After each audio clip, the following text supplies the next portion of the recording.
بسم اللہ الرحمن الرحیم۔ سورہ اعراف کے مضامین۔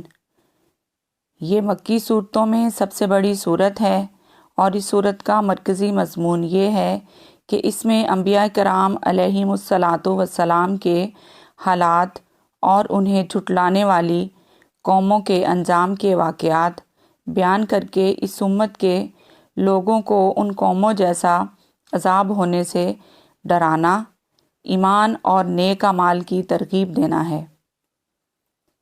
نیز اس صورت میں اسلام کے بنیادی عقائد جیسے اللہ تعالیٰ کی وحدانیت، اس کے وجود، وحی اور رسالت، مرنے کے بعد دوبارہ زندہ کیے جانے اور اعمال کی جزا ملنے کو تفصیل کے ساتھ بیان کیا گیا ہے۔ اس کے علاوہ اس صورت میں یہ مضامین بیان کیے گئے ہیں۔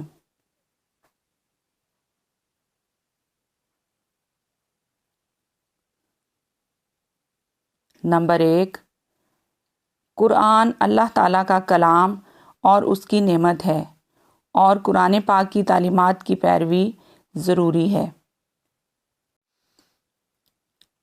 نمبر 2، قیامت کے دن اعمال کا وزن ضرور کیا جائے گا۔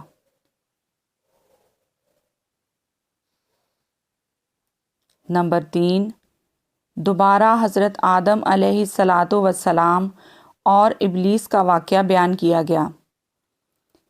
اس میں حضرت آدم علیہ الصلاۃ والسلام کی تخلیق، فرشتوں کا انہیں سجدہ کرنا، شیطان کا سجدہ کرنے سے تکبر کرنا، شیطان کا مردود ہونا، حضرت آدم علیہ الصلاۃ والسلام کے ساتھ اس کی دشمنی اور حضرت آدم علیہ الصلاۃ والسلام کی جنت سے زمین کی طرف آمد کا بیان ہے۔